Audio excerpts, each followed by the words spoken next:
പാതിവില തട്ടിപ്പിൽ case register ചെയ്ത് crime branch ജില്ലാ യൂണിറ്റുകളിലേക്ക് ഇന്ന് ഫയൽ കൈമാറുന്നുണ്ട്. 585 കേസുകൾ ഇതിനോടകം രജിസ്റ്റർ ചെയ്തു കഴിഞ്ഞു. ഏറ്റവും കൂടുതൽ കേസുകൾ എറണാകുളം, ഇടുക്കി ജില്ലകളിൽ നിന്നാണ്. വിവരങ്ങളുമായി രശ്മി കാർത്തിക ചേർന്നു. രശ്മി കാർത്തിക, പാതിവില തട്ടിപ്പ് കേസിൽ കൂടുതൽ കേസുകൾ ഓരോ ദിവസവും പുറത്തു വരികയാണ്. നിലവിൽ 585 കേസുകൾ രജിസ്റ്റർ ചെയ്തിട്ടുണ്ട്. എറണാകുളവും ഇടുക്കിയുമാണ് ഏറ്റവും കൂടുതൽ പരാതികളുള്ളത്. രശ്മി കാർത്തിക.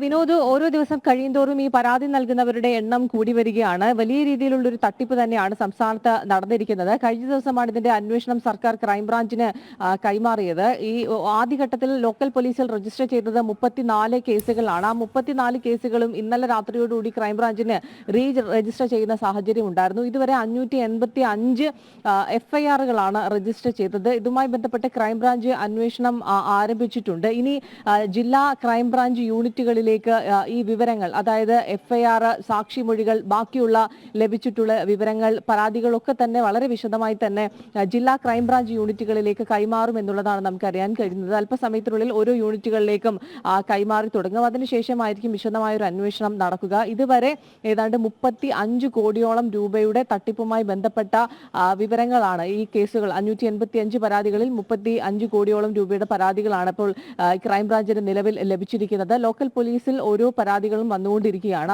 ആ പരാതികളും ക്രൈംബ്രാഞ്ചിലേക്ക് കൈമാറിക്കൊണ്ടിരിക്കുകയാണെന്നുള്ളതാണ് പോലീസും അറിയിച്ചിരിക്കുന്ന ഒരു കാര്യം. അതോടൊപ്പം തന്നെ ഈ അനന്തകൃഷ്ണനെ ഒരു പ്രതിയെ 30 ദിവസം പോലീസിന്റെ കസ്റ്റഡിയിൽ വെക്കാവുന്നതാണ്. 5 ദിവസമാണിപ്പോൾ ലോക്കൽ പോലീസിന്റെ കസ്റ്റഡിയിൽ ഈ പ്രതി ഉണ്ടായിരുന്നത്. അതുകൊണ്ട് തന്നെ ഇനി ബാക്കി 25 ദിവസം ബാക്കിയുണ്ട്. കേസ് കൃത്യമായി പാതിവില തട്ടിപ്പുമായി ബന്ധപ്പെട്ട കൂടുതൽ കേസുകൾ രജിസ്റ്റർ ചെയ്യുകയാണ്.